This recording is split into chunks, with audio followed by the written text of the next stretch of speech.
Good morning. একাদশ শ্রেণীর হিসাব বিজ্ঞান বিভাগের স্নেহ ছাত্ররা, আশা করি তোমরা ভালোই আছো।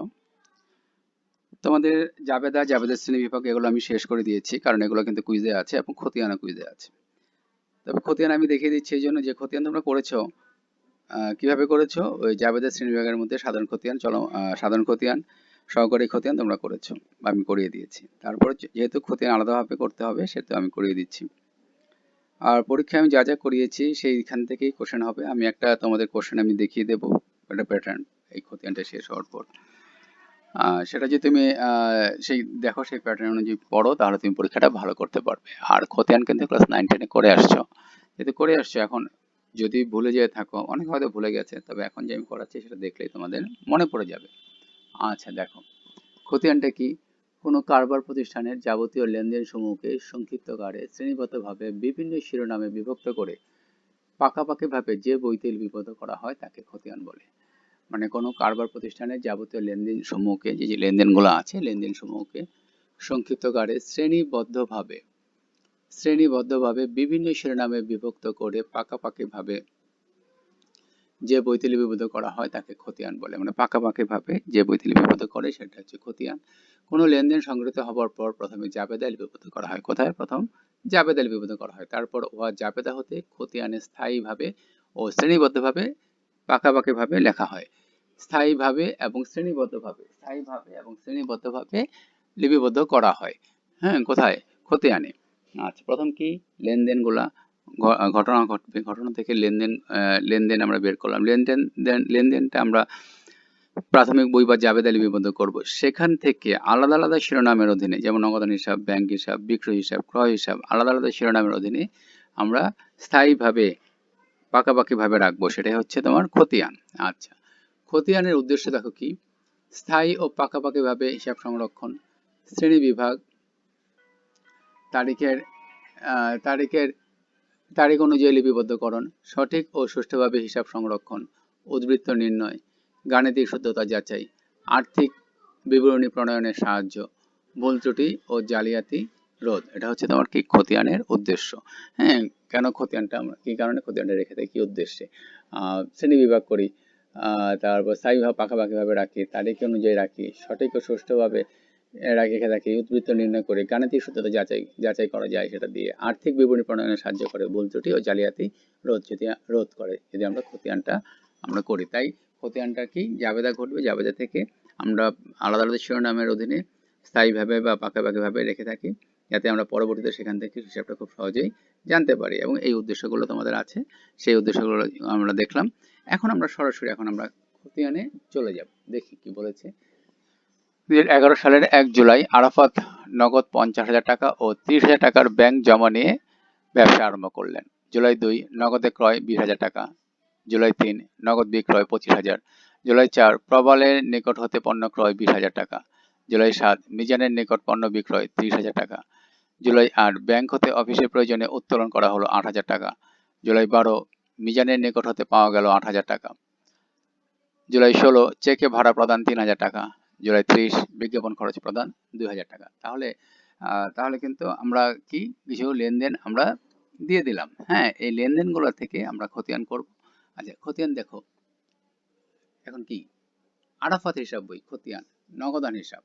আমরা কি করছি? নগদান হিসাব। নগদের যে লেনদেনগুলো আছে সেগুলো আমরা এই নগদান হিসাবে নিয়ে আসবো। দেখো এখানে নগদ 50,000 টাকা ও 30,000 টাকার ব্যাংক জমা, তাহলে আমরা কোনটা আনবো? মূলধন হিসাব। মূলধন হিসাব লিখবো ডেবিট দিকে এবং টাকা লিখবো 50,000 টাকা লিখলাম। 2 তারিখ কি আছে? নগদে ক্রয়, যেহেতু নগদে ক্রয় আছে 2 তারিখে, ক্রয় হিসাবে টাকাটা ক্রেডিট দিকে লিখবো 20,000 টাকা। তুমি জাবেদা করো ক্রয় হিসাব ডেবিট, নগদান হিসাব ক্রেডিট। আমরা নগদ হিসাব যখন নগদান হিসাব করব, যে হিসাবটা করব বিবরণে ঘটে সেই হিসাবটা লিখতে পারবো না, তার অপোজিট হিসাব বা উল্টো হিসাবটা লিখবো। উল্টো হিসাব কোনটা আছে? ক্রয় হিসাব। কেন ক্রেডিট দিকে? নগদ হিসাবটা ক্রেডিট দিকে ছিল 20,000 টাকা। আচ্ছা, লিখলাম। তারপর নগদ বিক্রয়, বিক্রয় হিসাব দিয়ে 3 তারিখ, নগদ বিক্রয় 3 তারিখ, বিক্রয় হিসাব দিয়ে 25,000 টাকা ডেবিট দিকে আমরা লিখবো। আচ্ছা, সে একই কারণ।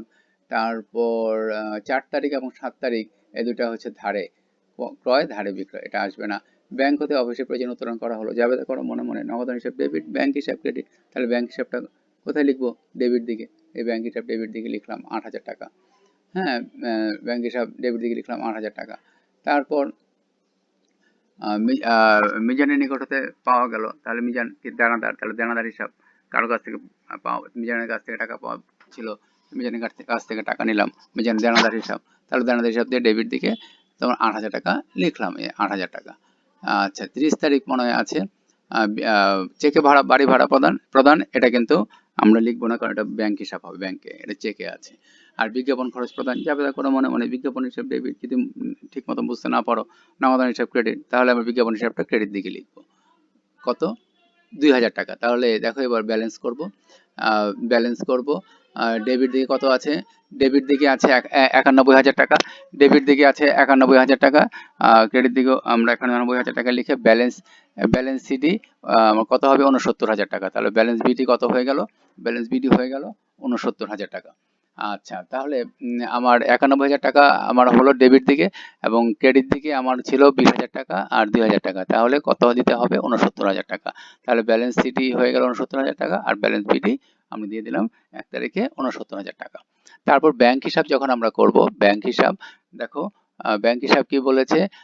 30,000 টাকা জমা দিয়ে, তাহলে এটা মূলধন হিসাব ডেবিট থেকে 30,000 টাকা। তারপর 8 তারিখ কি বলেছে দেখি, ব্যাংক হতে অফিসের প্রয়োজনীয় উত্তোলন করা হলো ব্যাংক হতে, তাহলে ক্রেডিট দিকে ব্যাংক নগদ হিসাব ডেবিট, ব্যাংক হিসাব ক্রেডিট, যে আবেদন করলে তাহলে নগদ হিসাবটা ক্রেডিট দিকে হয়ে যাচ্ছে। এই যে ক্রেডিট দিকে 8,000 টাকা, এবং ভাড়াও মনে হয় আছে, চেকে বাড়ি ভাড়া প্রদান, চেকে বাড়ি ভাড়া প্রদান সেটা 3,000 টাকা, তোমার ভাড়া হিসাব দিয়ে 3,000 টাকা আমরা দিয়ে দিলাম। আচ্ছা, ক্রেডিট দিকে তাহলে মোট ডেবিট দিকে 30,000 টাকা, 30,000 টাকা দিলাম ক্রেডিট দিকে, তাহলে ব্যালেন্স সিডি কত হবে? 8 3 11,000, কত টাকা দিলে তোমার 30,000 টাকা হবে? 19,000 টাকা। হ্যাঁ, তাহলে ব্যালেন্স সিডি কত? 19,000, ব্যালেন্স বিটি 19,000 আমরা দিয়ে দিলাম। ওখানে ছিল আগেরটায় নগদান হিসাবে ছিল, ব্যালেন্স সিডি ছিল 69,000 হলো, ব্যালেন্স বিটিতে 1 তারিখ 69,000 টাকা। আচ্ছা, আগস্টের 1 তারিখ ব্যাংক হিসাবে কত হলো? ডেবিট দিকে 19,000 টাকা, 19,000 টাকা। আচ্ছা, তারপর মূলধন হিসাব নগদ টাকা ও ব্যাংক ব্যালেন্স নিয়ে, নগদ টাকা ও ব্যাংক ব্যালেন্স নিয়ে ঘরটা আমি কাটবো, কাটার পর নগদ ক্রেডিট দিকে আমরা লিখবো, মূলধন হিসাব ক্রেডিট দিকে ছিল নগদ 1 তারিখ দিয়ে নগদান হিসাব দিয়ে 50,000, আর 1 তারিখ ব্যাংক হিসাব দিয়ে 30,000, হলো কত? 80,000। আবার ডেবিট দিকে 31 তারিখ লিখে ব্যালেন্স সিডি লিখে 80,000 টাকা আমরা লিখলাম, এই যে 80,000 টাকা, 80,000 টাকা, এবং ব্যালেন্স 1 তারিখে ব্যালেন্স বিডি 80, ব্যালেন্স বিডি 80,000 টাকা হয়ে গেল, ব্যালেন্স বিডি 80,000 টাকা হয়ে গেল। তবে এখানে একটা দাগ পড়ে গেছে, এই যে এখানে এই দাগটা হবে না, এই দাগটা তোমাদের হবে না, এটা দাগ পড়ে গেছে, এটা আসবে না, এই দাগটা হবে না, তাহলে ব্যালেন্স হয়ে গেল কত? 80,000 টাকা। আচ্ছা, মূলধন হিসাব। তারপর দেনাদার হিসাব, ওই যে দেনাদার হিসাব কিভাবে নিয়ে আসলাম, এখানে দেখো, এখানে দেনাদারের মনে হয় কিছু আছে, ওই যে তোমার এই মিজানের নিকট পণ্য বিক্রয় 7 তারিখে 30,000 টাকা, মিজানের নিকট পণ্য বিক্রয়, তাহলে আমরা দেনাদার হিসাব, এখানে কে? মিজান। হ্যাঁ, দেনাদার হিসাব দিলাম, তাহলে বিক্রয় হিসাবটা ডেবিট দিকে আসবে, দেনাদার হিসাব ডেবিট বা মিজান ডেবিট, বিক্রয় হিসাব ক্রেডিট, ওই ডেবিট দিকে হয়ে গেল 30,000 টাকা। আর 12 তারিখে মনে হয় আছে, 12 তারিখে মিজানের নিকট হতে পাওয়া গেল, আচ্ছা, 8,000 টাকা, তাহলে আমরা কি লিখবো? নগদে পেয়েছি, নগদান হিসাবটা ক্রেডিট দিকে চলে আসলো, মিজানের নিকট থেকে পাওয়া গেল। হ্যাঁ, দেনাদার, তাহলে জাবেদাটা করো, নগদান হিসাব ডেবিট, দেনাদার দেনাদার হিসাব বা মিজান হিসাব মিজানের নিকট থেকে পেয়েছো, তাহলে নগদান হিসাবটা যেহেতু দেনাদারটা ক্রেডিট দিকে আছে বা মিজান ক্রেডিট দিকে আছে, মিজানের নিকট থেকে পাওয়া গেছে, দেখো ভালো মতো দেখে নাও, মিজানের নিকট হতে পাওয়া গেল, তাহলে পেয়েছো তুমি নগদান হিসাব। আর কার কাছ থেকে পেয়েছো? মিজানের কাছ থেকে পেয়েছো। আমরা করছি দেনাদার হিসাব। আচ্ছা, তাহলে নগদান হিসাবটা ক্রেডিট দিকে হয়ে গেল, তাহলে হলো কত? 30,000 টাকা, ব্যালেন্স সিডি 22,000 টাকা, ব্যালেন্স বিটি 1 তারিখে কত হলো? 22,000 টাকা। তবে এই যে এখানে একটা দাগ পড়ে গেছে, এই দাগটা তোমাদের, এই দাগটা তোমাদের হবে না, এই দাগটা হবে না, হ্যাঁ, একটা দাগ চলে আসছে আর কি। যাই হোক, এটা পরে দেখতে পেয়েছি, তাহলে দেনাদার হিসাবটা আমরা করলাম। হ্যাঁ, এখানে আর আমি দেখাইনি, দেনাদার হিসাব, মূলধন হিসাব, ব্যাংক হিসাব আর নগদান হিসাব করেছি। এছাড়াও আরো এখানে অনেকগুলো হিসাব হয়, যেমন পাওনাদার হিসাব, তারপর বাড়ি ভাড়া হিসাব, বিজ্ঞাপন হিসাব, এগুলো করা হয়। এগুলো আমি দেখিনি, এগুলো তোমরা মোটামুটি আশা করি যদি তুমি একটু বাসায় চেষ্টা করো তাহলে অঙ্কটা এটা করতে পারবে। দেখো এখানে যখন তুমি খতিয়ান করবে ঘরগুলো, এটা কিন্তু আমি এই যে অঙ্কটা করেছি খতিয়ান, এটা কিন্তু আমি করেছি টি ছকে। টি ছকে আমি খতিয়ানটা করেছি, এটা কিন্তু চলমান জের ছক না। চলমান জের ছকে খতিয়ান আমি পরবর্তীতে দেখাবো, পরের ক্লাসে আমি দেখাবো। এটা কিন্তু টি ছকে আমি খতিয়ানটা করেছি, তোমাকে কিন্তু খুব ভালো মতো খেয়াল রাখতে হবে, কারণ কোনটা ব্যালেন্স, ব্যালেন্স হচ্ছে কত টাকা, ব্যালেন্স 31 তারিখে কত টাকা হলো, পরের মাসে কত টাকা নিয়ে আসলাম, সেটা কিন্তু ভালো মতো খেয়াল রাখতে হবে। এই যে লেনদেনগুলো দেওয়া আছে, এই লেনদেনগুলো থেকে তোমাকে সেই জিনিসগুলো বের করতে হবে। কোনটা ধারে, তুমি নগদান হিসাব করছো, এটা ধারে আছে কিনা, ধারে থাকলে নগদান হিসাবের মধ্যে সেটা আসবে না, এটা খেয়াল রাখতে হবে। তারপরে দেনাদার হিসাব করছো, তারপর দেনাদার হিসাব করছো, হ্যাঁ, তারপর সেই দেনাদার হিসাবের মধ্যে সেটা দেখবে যে সেটা আসলে সেই নাম দেওয়া আছে কিনা, সেই জিনিসটা তুমি খেয়াল করবে। হ্যাঁ, আচ্ছা। তারপর তারপর তুমি দেখবে যে ব্যালেন্স, এখানে যেমন ব্যালেন্স কত, এখানে 30,000 টাকা হলো, মোট 30,000 টাকা, 30,000 টাকা, আর ক্রেডিট দিকে ছিল 8,000 টাকা। তাহলে কত টাকা দিলে তোমার ব্যালেন্স হবে 30,000 টাকা হবে? 22,000 টাকা দিলে, 22,000 টাকা দিলে মোট হবে 30,000 টাকা। তাহলে ব্যালেন্স সিডি হয়ে গেল তোমার কত, 22,000 টাকা। ব্যালেন্স বিডিও 31 তারিখ, 1 তারিখে হলো 22,000 টাকা। এই জিনিসটা তোমাকে খেয়াল রাখতে হবে। এই যে ব্যালেন্স সিডি, ব্যালেন্স বিডি যে জিনিসগুলো আছে, সেই জিনিসগুলো ক্লাস 9 10 এ শিখে আসছো, এখনো কিন্তু বলছি। হ্যাঁ, তোমরা খতিয়ানটা অন্তত দেখো, এবং এটা টি ছকে খতিয়ানটা করলাম, টি ছকে। আর যদি পরীক্ষায় আসে তাহলে আশা করি সেই অঙ্কটা তোমরা পরীক্ষায় দিতে পারবে, পরীক্ষায় তেমন কোনো সমস্যা হবে না। টি ছকে আমরা খতিয়ানটা করে ফেললাম, এবং খতিয়ানের মধ্যে দেখবে বিভিন্ন, এই যেমন এখানে আমি একটা জিনিস আমি বলে দিই বিবরণ, যেমন এখানে খতিয়ানের 3 নম্বর ঘরে কি লেখা হয়, জাবেদা পৃষ্ঠে 4 নম্বর ঘরে কি লেখা হয়, পরিমাণ বা টাকার পরিমাণ। কেন আমি বললাম, ওই এক কথায় উত্তর বা অবজেক্টিভ যে পরীক্ষার মধ্যে আছে এক কথায় উত্তর, হুম, সেইখানে কিন্তু এই ধরনের কোশ্চেন আসতে পারে। মাসের শেষ তারিখে কি লেখা হয়, ব্যালেন্স সিডি। মাসের প্রথম তারিখে ব্যালেন্স, এখানে লিখছি কি ব্যালেন্স বিডি লিখছি। এভাবে কিন্তু আমরা জিনিসগুলো খেয়াল রাখতে পারি। আচ্ছা, তাহলে আমরা কিন্তু এই যে এই খতিয়ানটা কি, খতিয়ানটা স্থায়ী ভাবে বা বাঁকাবাকি ভাবে রাখে, হিসাবে শিরোনামগুলো আলাদা আলাদা শিরোনামের অধীনে রাখে, সেটা কিন্তু আমরা মোটামুটি বলেছি, এবং খতিয়ানের যে উদ্দেশ্য আছে সেটাও আমরা দেখতে পেয়েছি। এখান থেকে আমি সরাসরি কিন্তু অঙ্কে খতিয়ান চলে গেলাম। খতিয়ানে আমি এই শুধু টি আছে, খতিয়ানে যে অঙ্কটা করিয়েছি সেটা টি ছক অনুযায়ী করিয়েছি। হ্যাঁ, মানে কয়েকটা 4-5টা মানে হিসাবে যে শিরোনাম দিয়ে আমি করে দিয়েছি। পরের ক্লাসে আমি চলমান জের ছকে মাধ্যমে যে কিভাবে করতে হয় সেটা আমি করে দেখাবো। আর বাসায় এই অঙ্ক খতিয়ানগুলা বেশি করে প্র্যাকটিস করবে, কারণ তোমাদের অনেকগুলো ঘর কাটতে হয়, ছক কাটতে হয়, তখন এটা সময় অনেক চলে যায়।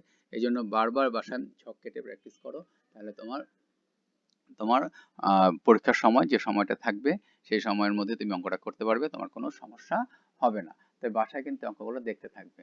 হ্যাঁ, এই যে এই অঙ্কটার মধ্যে আমি ইচ্ছা করে কিন্তু কয়েকটা জিনিস আমি বাদ দিয়ে গেছি, কারণ তোমাদেরকে বাসায় করার জন্য। যেমন কোনটা, ভাড়া হিসাবটা, ভাড়া বিজ্ঞাপন, হ্যাঁ, ভাড়া বিজ্ঞাপন, আর তোমার পাওনাদার হিসাব, এই তিনটে হিসাব এই যে আমি যে এখানে করে দিয়েছি, নগদান হিসাব, নগদান হিসাব করে দিয়েছি, ব্যাংক হিসাব করে দিয়েছি, মূলধন হিসাব করে দিয়েছি, দেনাদার হিসাব করে দিয়েছি।